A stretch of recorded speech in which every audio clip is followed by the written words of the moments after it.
And welcome everyone to Rock M Radio. This is the brand new episode of Dive Cuts. As you can see, with me tonight is our friend Matt Watkins. We're here to talk all about the Missouri Tigers and their basketball program. Although the Missouri football team is coming off a big weekend over the weekend, or a win over the weekend, Mr. Watkins, did you watch the upset of the number 15 Kansas State Wildcats? I did watch it. It was quite thrilling. I'm sure there's been more exciting moments post Gary Pinkel, or at least as exciting, but they're few and far in between. So I enjoyed it thoroughly. There's something to be said for the old Big 8 rivalries. You know, I enjoy them when it comes to hoops, even though we've played Iowa State and K-State and now Kansas recently. I still enjoy it every time they play. So, yeah, it was exciting. I don't think I was known to have a pretty good leg back in the day as a former soccer player, but I really don't think I could kick a ball that far in the air. I'm a little bit more svelte, so maybe if I put on some weight, I might be able to get a little bit more inertia. But no, got a little thicker in the trunk. I'm spindly. Yeah, not looking like our fair kicker these days. No, like that was certainly fun. It's been quiet on the basketball side. They did have some visitors in over the weekend. So we're recording this. It's Tuesday night, September 19th. Couple visitors over the weekend. Other than that, I think we've got Bishop Boswell has an announcement here in I guess next Thursday. He's going live on 247 Sports to announce his commitment. So there's some grounds that are shaken in the recruiting arena. So we know that Travis Perry, who is a point guard from Kentucky, Missouri's kind of been in and out of his recruitment a little bit. I guess over the last couple of years, or ever since Dennis Gates got the job. Perry's sort of like the top 100 level guy. I don't know about you. I've always had a hard time kind of getting a read on like how interested Missouri is in Perry, or if he's more of a backup option. But they had him on campus for an official visit, and that's usually a sign of interest. Do we know anything more on Travis Perry, and if he's like a realistic target, or if this is just something that we're just kind of surprised he actually made it on campus for an official? Yeah, I don't really know. Mizzou's been recruiting Travis Perry since last winter, at least, maybe even before. And I believe he was on campus for the Iowa State game was it Iowa State or Kentucky? I believe it was one of the. Yeah, I believe it was Iowa State, but it was they called him before the Kentucky game because he's from Kentucky and said something along the lines of like, "Look what we're about to do to your boys." Right. I think you're right on that. Yeah, and sure enough, Missouri boat raced him, so it was great. Yeah, so I'm not really sure where he stands. And the thing is Mizzou's been bringing in a lot of guys on official visits. So, and they brought in Trent Burns, also a guy that, like after they took, the class as it stands now is at 3. So if they're just tuning in and you have not been following along with Dive Cuts over the summer, Missouri has 3 commitments already. Mm-hmm. So we'll just quickly go over them. First was T.O. Barrett, who's top 100 sort of combo guardy like player, tough defender from Oklahoma. If you look him up on the internet, it may say that he's from Branson, Missouri, but that's because he's attending League Academy. This is one of those things where I really wish they would stop doing that. Like if they go to a prep school, can you just leave their hometown as like what their hometown is and not listed as Branson? So like, the top 10 players in Missouri, no one's going to Missouri. Well, they're all, not from Missouri. It's not a big deal. And then it was Marcus Allen, who's a top 60 level small forward from Florida. And then Peyton Marshall, a 7-foot, girthy 300. And I think he was at the Overtime Elite NBA Academy thing today, and apparently weighed in at like 336, which is a big boy. So that's the 3 commitments they have. And so Trent Burns was on campus. What do we know about Trent Burns? If you want to go in on him and tell the folks about Mr. Burns. Well, he's tall. We were having a discussion about Trent and Peyton Marshall back before Marshall committed, and if it was an either or, the pluses and minuses of both. And Marshall is very much a prototypical back to the basket big man, 7 foot, as you mentioned, 330 pounds, where Trent Burns is a little bit taller, but much skinnier, built more like me, only stretched out. And he plays more of a 5-out style. I wouldn't call him a dynamic 3-point shooter where his shot has struggled a little bit, but that's more the type of player you're looking at. And honestly, I think there's probably a little bit of crossover with Connor Vanover, one of Mizzou's newest Tigers, who will suit up for the 23-24 season.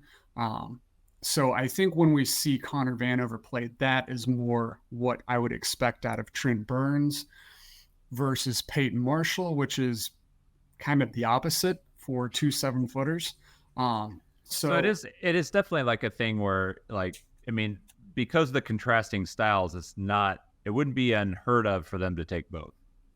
Sure, I think that's a possibility. I think with both of them, it's going to be a matter of development.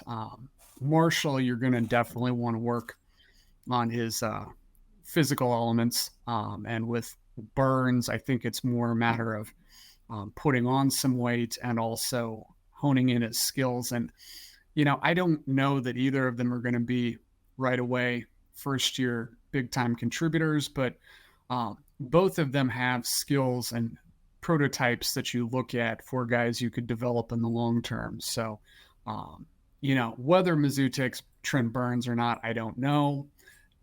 We're just kind of in uncharted territory with this staff that last year they signed 3 freshmen. The prior year they signed none.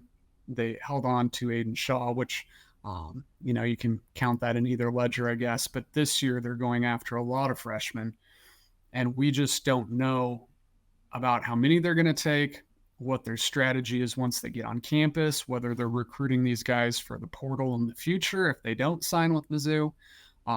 It's just we don't have a lot of information that I think this class will help us answer when it's finalized. Well, so the other guy that was on campus with Travis Perry this weekend was another small forward, 6'6" kid who's actually from Huntsville, Alabama, knows the Brown family very well. A guy by the name of Chase McCarty. No relation that I know of to Walter, for folks that's maybe, grew up remembering some of like the Rick Pitino Kentucky teams of like the late 90s. But a guy who's, depending on your service, is like a top 100 level wing, sort of a good shooter, a guy who, really projects to be a productive college player. And considering that Missouri already has commitments from Theo Barrett, who, is really more of a combo guard than he is a true point guard, and Marcus Allen, who really is a small forward, maybe that kind of hybrid forward. And then they're also really hot on the trail still with Honor Batang, the sort of 6'4", 6'5" shooting guard out of Arkansas, a guy who I think a lot of prognosticators still sort of think he's going to wind up in Columbia. So like, again, they're kind of like bringing these guys to campus, and it's I guess it's nice if this is the backup plan. In previous years, like a guy like McCarty would be sort of like the prime target for a lot of Missouri coaching staffs. Yeah, it's been interesting, and that doesn't even mention the big visitor they're going to have on campus this weekend. both in the rankings and figuratively large. But yes, they're bringing in a lot of guys, and we just don't know how many guys they're going to sign. Dennis Gates had such a good hit rate in the portal last year, and he's, I believe, poised to do the same this past spring on this coming year's team. The question is, how much do you want to revert into recruiting high school players predominantly, developing them, and doing all of this in the age of NIL and the portal, where guys, they have one free transfer, and after their freshman year, if they don't like what they're seeing, they can bounce easy.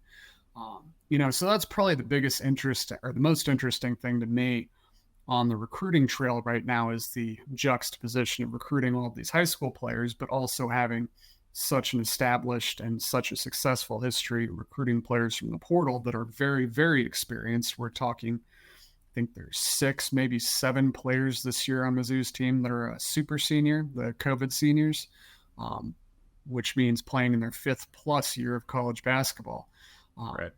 And if you were to kind of go away from that and bring in a really large freshman class to go with last year's class of Jordan Butler, Trent Pierce, and Anthony Robinson, you're looking at a pretty young team next year, 24, 25. And, how much room are you willing to leave yourself to get guys in the portal, or even going to really look at that? So I think that's kind of the big thing in recruiting for me, is not so much the guys that they're looking at, but just the overall strategy. Yeah. And I think sort of as we sort of pivot from, now talked about the guys who were on campus recently, you talked about, or brought up Honor Batang, who I think a lot of people feel real good that he's going to end up in Columbia. And then coming up, this weekend is Jaden Quaitons, who I think at this point, a lot of Missouri fans know the name. If you don't, he is a prospect. He's a 5-star kid. He is in the 2025 class. He reclassified to the 2024 recruiting class. But he is of the age where he's still 2 years away from being able to declare for the draft. So he will have to spend 2 years after this next year. So this next year is going to be technically his senior year. So no matter where he goes, he's got 2 years of development before he can be an NBA draftee. A lot of people think that he's like the trajectory that he's on. He's going to be sort of like a lottery level pick. I mean, there's certainly a lot to like about him. He's a guy who I sort of liken to like Chris Webber with his body type, the way he moves, how strong of a young man he already is. He finishes hard around the rim. He's a defensive menace. So you have all these, so not only are you talking about a recruiting class, and bringing in a deep roster of freshmen, but this is an even younger guy who has the ceiling is huge, obviously, and it would be nice if you could keep him around for 2 years. Reportedly the biggest competition for Missouri is likely to be anyone willing to pay more money, because the NIL factor is obviously going to be a big deal. I think Missouri is going to be competitive there, but the other schools involved are Kentucky, Ohio State, Cincinnati is involved, and then the G League Ignite. They do have a limit on how much they can sort of contribute. But yeah, another guy who's going to take this roster into a younger version. And as you sort of look into next year, the talent level is certainly exciting and enticing, especially if you're able to make sure that, Batang is on the roster and Quaintance is on the roster. So that's sort of how I think the staff would like to wrap this up. But it definitely makes them young the year after next. Yeah. And, the talent is always exciting. There's no doubt about it. But, ultimately what it comes down to is production, and the balance is finding the right mix of super talented 17 and 18-year-old guys that are going to be playing in the NBA when they're 23 and 24. And then also the guys who are probably not going to be playing professionally, at least in the United States, who are 23 and 24 and can play college basketball at a high level. And I think a lot of people in the portal era have come to appreciate this, but there's just a big difference between guys who are 18 years old and guys who are 23 and 24 years old. I mean, even the guys who aren't considered major prospects, they've got 5 years of college basketball under their belt. They've been through the ringer. They've been through the grind of the season. They know how to perform. They know the system, etc. And that's such a big advantage to have teams like that. But, the COVID year is going to be going away. So there will be some natural regression to how old some teams can be. But, I mean, it's just, when you think back to college basketball in the olden days, guys were staying 3-4 years, and the NBA draft picks were coming from upperclassmen primarily. That's not how it is anymore. And you see teams like Kentucky, Duke, those programs specifically still going after the high level, high impact freshman players. And, they're still really good programs, but some of these other teams that are building on more senior laden groups, they've caught up. We remember back to 2015 when Kentucky almost went undefeated, and I'm not even going to mention who beat them. Stick to the bit. I think they had, what was it, like 90% of their players were freshmen or sophomores, and something like 75% of them were future NBA first-round draft picks. That was a really good team.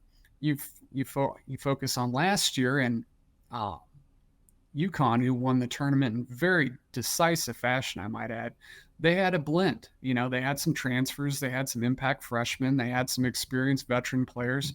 And there's just not one right or wrong answer. It's finding what works for you and what works for your program. And a lot of that comes down into how much you can pay these players now through NIL. And it's my suspicion that players that Mizzou is targeting this year probably come in at a lower cost than a lot of the upper tier transfers, because so much of the program building has skewed toward transfers in the last few years. Yeah, I think you look at them sort of like narrowly missing on a guy like Matthew Cleveland, and rumors were that the Miami offer significantly trumped what Missouri was going to offer. But at the time, Missouri was very clearly being a little bit more conservative in what they were wanting to sort of push out, because at the time, if you remember, like there was still a thought that Kobe Brown might be coming back to school, and if Kobe Brown's coming back to school, well, you want to be able to pay him and make sure that he's not going to go into the transfer portal as a grad senior. And so, like, I think we are kind of moving into like this really interesting gray area over the next couple of years, where there's going to be a little bit of like a return to normalcy post-COVID, right? And I think COVID did a number of things on top of give all these, now young men an extra year of college eligibility. But it also like changed a lot of player development. There were the normal like path of development, and nobody's development path is linear. There are ebbs and flows, and typically like you'll see that kind of reflected in the rankings. Like a guy will like fall back and then gain, and next thing you know, I think there's a kid by the name of Jaleel Bethia who was barely a top 100 guy a year ago, and now he's a top 10, 12 guy. And that's just sort of like how this goes. And so like if he's jumping up, then somebody else is jumping back, and it doesn't necessarily mean that that players aren't necessarily like destined for the NBA or destined to be really good, productive college players. What it means is that like we're essentially like working our way through what amounts to like almost like 18 months for some guys of essentially like lost competition in the heart of when they're developing who they are as a player. And as we get further and further away from that, I think the fluctuations is going to like level out, and we're going to see like I still think like Kentucky's model, as we brought them up a little bit ago, Kentucky's model of bringing in, five-star freshmen every year.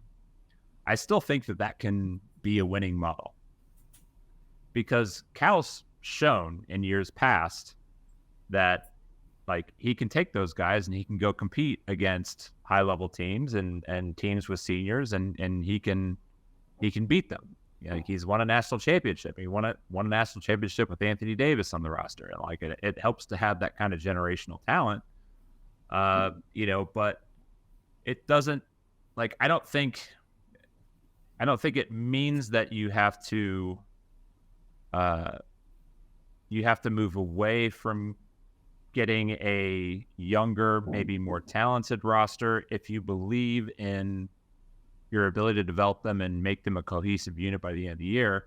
And then also, like, if you're doing what Gates might be doing, which is, and this is maybe can lead us into a little bit more discussion on the types of players that he's getting, but there's nobody that he's recruited yet who is a surefire like one and done player. The closest we have is Quaintance, and even he can't be a one and done. Everybody else, by at least most prognosticators, think that a lot of the guys that are being recruited are guys who have NBA potential, and they're 2, 3, 4 years out, right? Mm-hmm. And so if you're recruiting in that 25 to 125 range, you're stacking multiple classes of those guys, then you will end up with a fairly, obviously with hoping that they all stick around. But I do think it's far more likely that you're going to be able to keep and retain your talent in the NIL era than necessarily because I don't think we saw like a ton of high productive guys that entered the transfer portal. Like the number of Hunter Dickinsons that went into the transfer portal is like one. That's the one guy. Everybody else is like Matthew Cleveland, for example, showed flashes, but is he a plug and play, get me 20 a night guy? Well, he might be, but there's no knowing that. Whereas Hunter very much is that guy. So I think there's like this progression that's happening where we're not completely returning back to the way things were pre-COVID, but I think because the transfer portal is always going to be there, but I think that we're moving closer to that, in these next couple of years for sure. Yeah, it's just a matter of, as you said, being able to retain players if that's your strategy. And some programs have done that. Marquette prided itself this past year on returning virtually everyone, not hitting the portal, and they had a great year. Granted, they didn't go deep in the NCAA tournament, but I don't really find that to be a great barometer. They had an excellent year. Wisconsin has been doing this from the dawn of the Ice Age, where they bring in guys, redshirt them if they need to, and they stick around for 3, 4, 5 years, and they have phenomenal teams. There's just no one way to skin a cat, and you got to find something that fits your program, your coaches, and now your NIL budget. And, that's a big thing. We talked about Hunter Dickinson. Mizzou probably brought in 5 players that didn't cost what Hunter Dickinson did in the transfer portal. And, what's going to be the bigger value for a team that needs minutes? I would say probably what Mizzou did. Hunter Dickinson is a great player, and he chose a very bad school to go to, but there's no denying that he's a very good player. So it's just a matter of you're kind of getting into not only team building dynamics, but also economics now. How do Major League Baseball, how do NBA teams, how do NFL teams build the roster? You have to be economical with your choices. And in theory, if Mizzou is going to go the route of bringing in 4 or 5 freshmen every year of similar caliber that they're looking at this year, and trying to stack that class, you're eventually going to have to pay up, even if they don't cost the same as what they do as freshmen between their freshman and sophomore year. So if a guy who you like, but may not be one of the top 5, 6, 7 guys in minutes his sophomore year, comes to you and say, hey, these other schools are offering me X amount of money. Is it worth it to keep him and develop him in an additional year? So it's a whole new dynamic, and I find it very interesting. And the only reservation I have about it is we don't know what the numbers are. And that would lead to a lot more educated conversation on the topic. Otherwise, it's just guessing who gets what. Yeah, and I know that you're a big fan of, like, the film Moneyball, and I actually watched that for the first time since, like, shortly after it came out. I needed something on in the background, like, while I was doing writing over the weekend, and chose that. And it is like one of these things, like, when you know what people are spending, and that is sort of the problem with us, not having the normal sort of employer-employee relationship, or even, which I think, like, more in the line of, the major sports leagues is probably more akin to, like, a, contractor type relationship.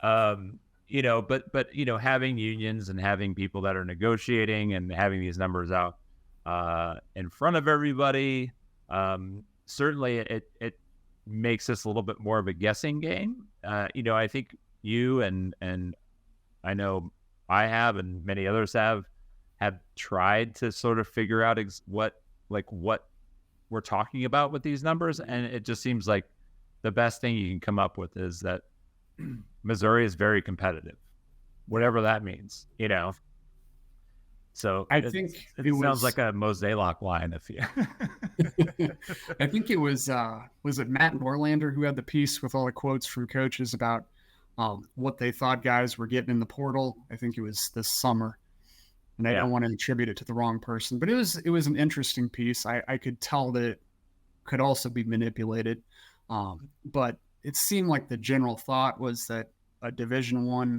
high major caliber transfer was worth like $200,000 in NIL. I find that to be a little bit high, but it's not cheap. We're talking about guys that were, a starter caliber player on another high major wants to come over to your school. That's going to cost you money. It's not like recruiting a freshman who's a top 50, top 75 guy. These guys, what they're going to do. You have the film, you have the data, you've seen what they can do. And it's a plug and play situation where with the freshmen, there's so much development and sweat equity that you have to put into it, and then pay on top of that once you get down the road. So anyway, I know we're going down a little bit of a tangent here, but it's interesting. But suffice it to say that, you really have to think about the economic aspect, probably more than ever, about how you're building your program. Well, people that are in the program have to think about that. We have to basically guess, and what it does lead to, and then this is me transitioning to, I think, what was going to be our next topic, which is, it does lead to, a level of program building that you either sort of believe in, or you maybe begin to question. And we are less than a month from kicking off kind of like our preview season. For those that read all of my SEC previews, I'd like to say thank you to both of you. It's sometimes it feels like an exercise of futility, but if you're reading them, I thank you. It takes a lot of time to write. I am mostly through the first one right now, and can't wait to finish writing about South Carolina. But we are getting there. But we are going to preview our own team and doing all that. And in this process, I think, without trying to, I guess, sound a little bit braggadocious, but I feel like we have a good group of writers who have a good understanding of basketball, what Missouri's trying to do, like what they are building, why they're building the way they're building. But it's still good to kind of get outside opinions. We've got prognostications coming in that we can look at and disagree with, but we also have a lot of new faces on the roster who are gonna need to be kind of explained to a lot of the people. And you talked to some folks today to kind of help us get a clearer picture on like what Missouri is getting. I actually spoke with Brandon Goebel yesterday, who's become almost a feature for our site. He's, for those unaware, he's a writer and basketball aficionado, and I don't even know the right term to use. He knows hoops, but he especially is very in tune with the junior college circuit. When I spoke with him, he's also a big time grill master and cooks some serious steaks. If you follow him on Twitter, you can see some really great steaks that he cooks. Yeah. So thank you, Brandon, for doing that. We've been doing our due diligence. We've divided up the duties as necessary. Matt Harris has been tirelessly clipping film. I think, I honestly think he kind of enjoys it. He may not lead on to that, but I think that's generally like kind of his relaxation zone. But we're going to have a ton of film on all the guys, including returning players. I dug through all the data, as I'm known to do. We're going to have plenty of that involved in the previews. And, I think I don't want to toot my own horn because I missed wildly on doing. I mean, I'm already bragging on us, so let's just go right in. But I found after the season this past year, I actually went back and kind of looked through the previews, and they were pretty good. DeAndre Golston was a miss. Isaiah Mosley, for reasons unexplained but well known, was a miss, and I think those two kind of switch spots in a lot of ways. But other than that, we hope to give you kind of a roadmap of what to expect from these players, and we use all available information to arrive at that. I could just sit down in my basement and tell you what I think, but that's not really what I'm trying to do. So, it's exciting. We're almost to the season, and these previews are going to start rolling in early mid-October. Yeah, I don't think we have a hard date set for like all the player stuff. It kind of figure that out, but whatever, like the Monday, I want to say it's like is it the 15th? No, 15th's not right. It might be the 15th. That's when the South Carolina preview drops. So I'm spoiling here that South Carolina is my 14th ranked SEC team going into the season. So that's the date that'll kick off. I imagine like the player preview stuff will probably kick off around then. You've already completed all the returning guys. Yes. At least that's a shorter list. Right. We've got, I should say 4 of 5. I have not completed Caleb Brown's write-up yet, but Noah Carter should be a long preview. Noah Carter, Aiden Shaw, Nick Honor, and Sean East all have some words and numbers plugged into their stories, and Matt Harris will be along shortly to give us plenty of film, hours and hours of film. But yeah, it's an exciting time of year. I think, those 4 players, from what I've seen, probably stand to see a little bit of an expanded role. And if things click, I think that's a pretty good returning group.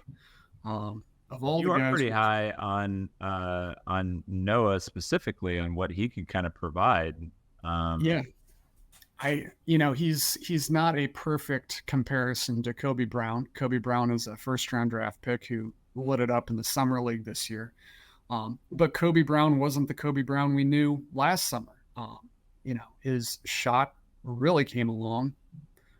His three-point shooting, I believe, rose from 27%, something like that, to over 40, which is the jump that he needed to get where he's at now. But you just don't know what happens in the off season until you see it. But I do think Noah Carter has a lot of the pieces that you want from that position. On Mizzou's team, Kobe was initiating a lot of the offense from the elbows and also playing out on the perimeter, and being a mismatch for opposing players, which partly because of Mizzou's own fault, he was the tallest player on the floor. So, on offense, if Mizzou's playing Mississippi State, Tolu Smith's got to come out and guard Kobe Brown on the perimeter. That's not what Mississippi State wants. So whether Noah Carter is going to be able to do that exact thing, I'm not sure, but I do think that he has a lot of the similar attributes. He's very good off the bounce. He can pass. He can shoot. So if his game elevates, which being a second year up transfer from a mid-major, I think it's possible. If you get a player like him to even somewhat replicate what Kobe Brown did last year, and then you add in all the returning players, four, which is other than Carter, which is a pretty big deal in college basketball nowadays. And the other four transfers plus Kurt Lewis, who's a JUCO transfer, and then the three freshmen. I mean, you've got a deep team, and they shoot the ball well. You just, I think, need that one guy who you can kind of look to when the offense isn't humming along or you're in a late clock situation. If Noah can be that guy on certain evenings, I think they've got a pretty high ceiling. And I think like that's maybe the biggest question mark. Actually, who was it? Lindy's came out with their preview, and ranked Missouri 13th and said that offense was going to be a struggle. And I don't. I'm trying to like. I'm really going to try to be diplomatic here, but that's a load of horse hockey. I wouldn't purchase the rest of their publication on that aspect alone. You can always be wrong on one team, but if that's your takeaway from this one isolated incident, I can't really put a whole lot of stock in the rest of the work that you've done. I think there's like a legitimate criticism that, Missouri may be lacking, that go-to guy, but that's also, it's like you kind of pointed out, like we didn't necessarily think Kobe Brown was going to take the leap that he did. Mm-hmm. If that's Noah Carter, or if it's a guy who's kind of come into the team, if it's, Tamar Bates or, or one of those guys, or, for me, I think it's more going to come down to, if they shoot the ball better and a little bit more consistently than they did last year.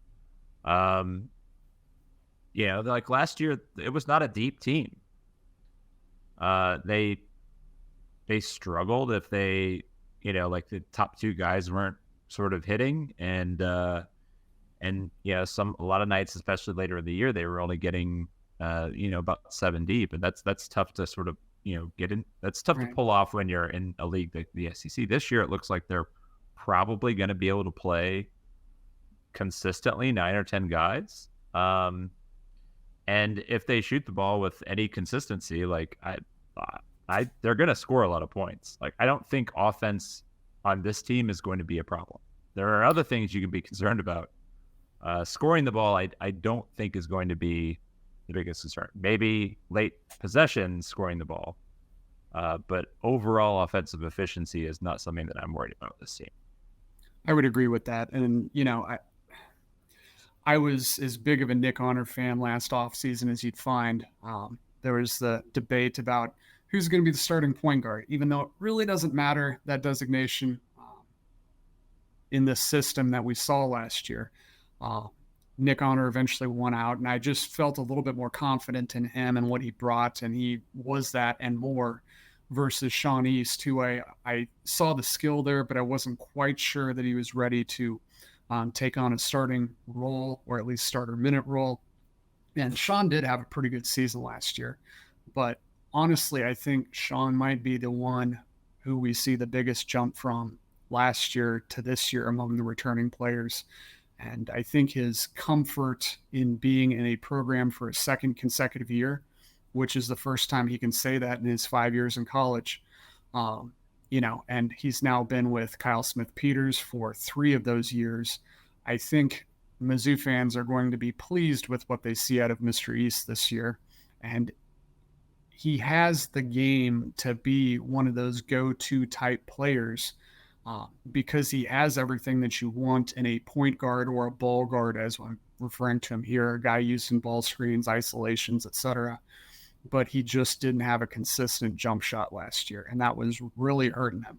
And I think given a year, he's going to prove that he was a much better shooter than he was last year.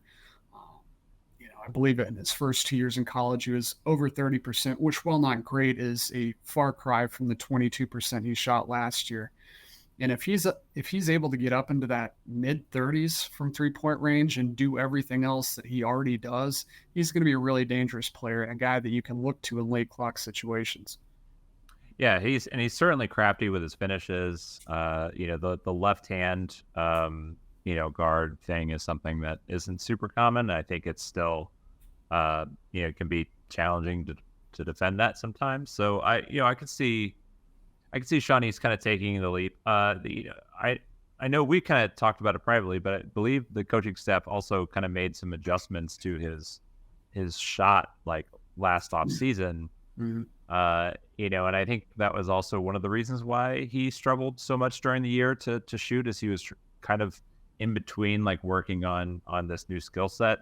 But like we've seen the videos of him kind of canning one after another. So let's hope that can sort of go into games, and because if he's a consistent shooter and you have to close out hard on him, that opens up a lot of drives, and certainly he's crafty with the passes. He's a very good finisher at the rim, and he's got an exceptional floater game. Oftentimes I think he may rely on it too much, but when you look at the numbers, when he does the floater, which for those who may not know is running into the lane or towards the basket, stopping short, popping it way up in the air and watching it drop through the hoop. How's that for a description? It's pretty accurate, right? Yeah. He's incredibly efficient compared to his peers doing that. And when you have the ability to finish at the rim, have that in your finishing package, and then you add in a legitimate jump shot from outside, that's really hard to guard guys who can play with that speed, craftiness, and finishing package. So we'll see. It may not come true, but just looking at things, I think he is a guy who could really see a jump from a quality rotation player to maybe a frontline type guy. Well, all right. Well, we are kind of right at the point of no return. We can either sit around and talk for another 30 minutes about Mizzou basketball, or we can just go ahead and get out of here and save something for another day. Is there anything else that you wanted to hit on before we get out of here? Nope. I think that's it's September. We're getting there. Once it's September. It's October.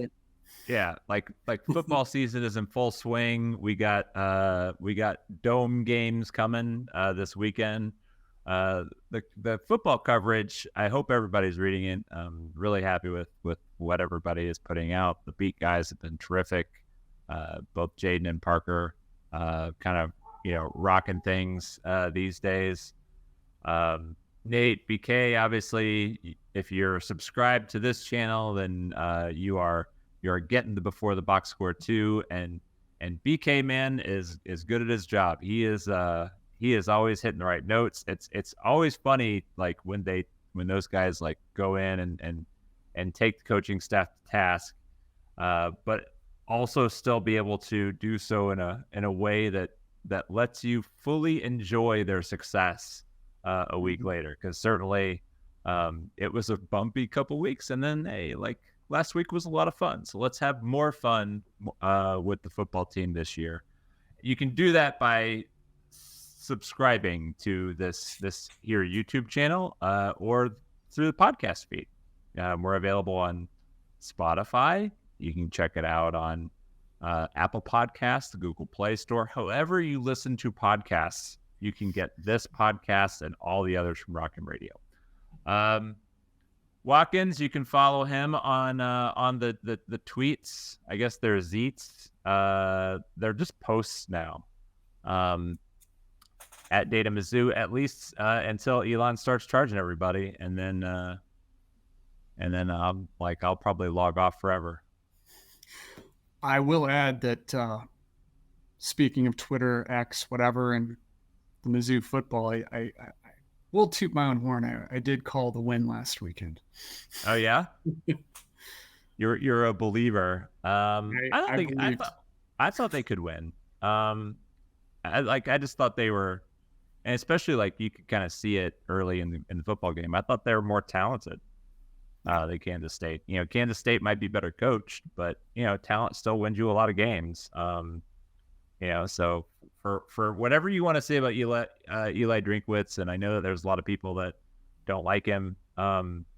This is also part of my argument when they hired Barry Odom and everybody got mad at Barry Odom for not being perfect. You have to learn how to be a head coach, and 2 coaches in a row have been really, really young head coaches. Gary Pinkel was great. He was also a head coach for a decade and a half before he got to Missouri.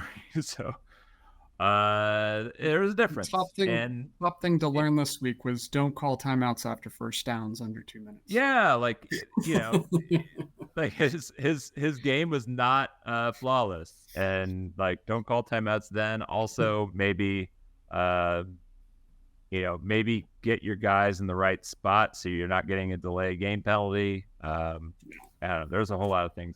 I'll let the Before the Box Score guys hammer out all of those intricacies of the football game, but we'll be back with more dive cuts.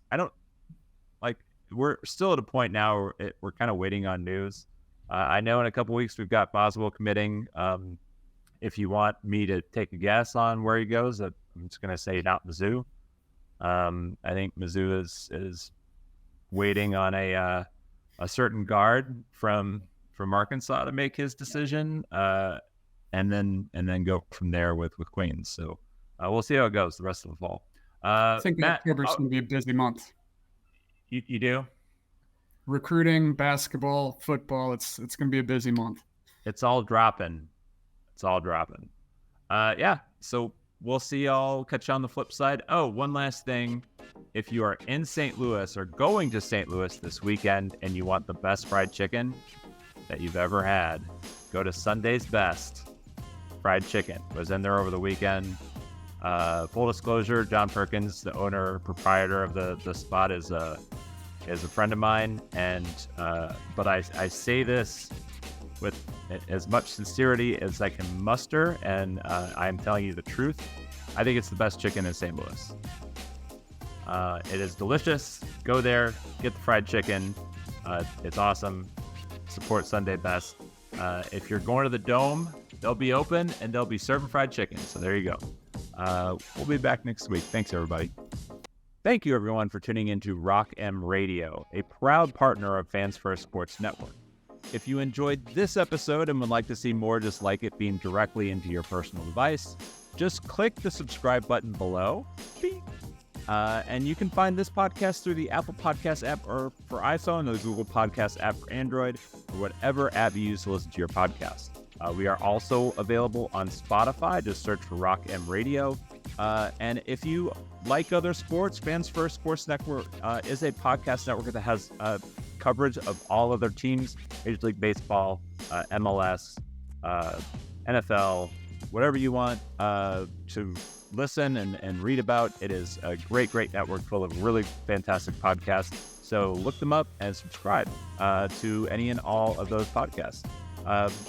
Rock M Radio will be back with more episodes coming soon. Thanks.